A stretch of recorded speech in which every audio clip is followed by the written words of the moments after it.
Hello everyone. CG TET के लिए MCQ को सॉल्व कैसे करें।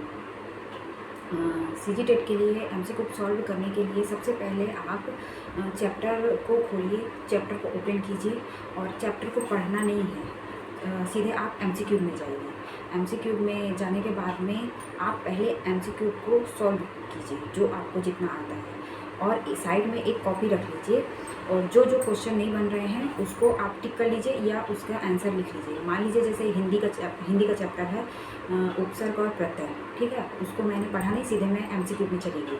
अब मैं वहाँ पे पढ़ते गई, प्रत्यय के क्वेश्चन मैं लगा रही हूँ, तो उसमें अगर एक क्वेश्चन आ गया कि प्रत्यय कितने प्रकार के होते हैं, अब मुझे नहीं पता है, मैं उसको लिख ली, उसका आंसर मैंने जो उसमें लिखा उसको भी मैंने लिख लिया, अब उसको साइड में मैंने लिख के रख लिया। ऐसे ऐसे करके बहुत सारे क्वेश्चन जो भी नहीं बन रहा है वो सारे क्वेश्चन को मैं लिखते गई।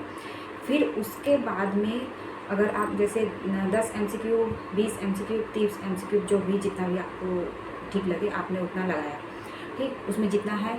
फिर उसके बाद मैं चैप्टर में फिर चैप्टर को जब मैं पढ़ रही हूँ तो मैंने जो पॉइंट लिखा है मैं उसको खोजूँगी कि ये कहाँ पास है, उस हिसाब से मैं पढ़ूँगी, तो वो जल्दी याद होता है, जल्दी से समझ।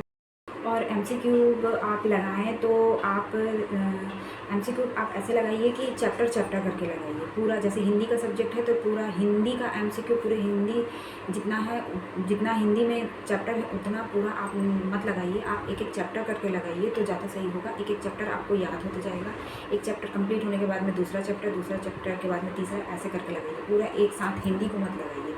ऐसे में आपको ज़्यादा परेशानी होगी, ज़्यादा दिक्कत होगा।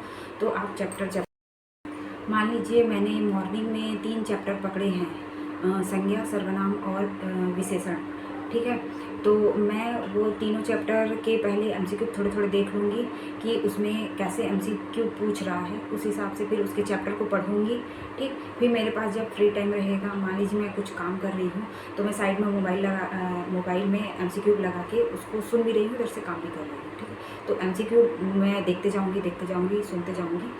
फिर उसके बाद में जब मेरे पास टाइम रहेगा तो फिर मैं एमसीक्यू लगाऊंगी, तो उससे क्या होता है, एक एक चैप्टर आपके बनते जाएंगे, तो ऐसे करके एमसीक्यू हो जाएंगे, तो कम से कम एक दिन में आपका 3 चैप्टर कंप्लीट हो गया।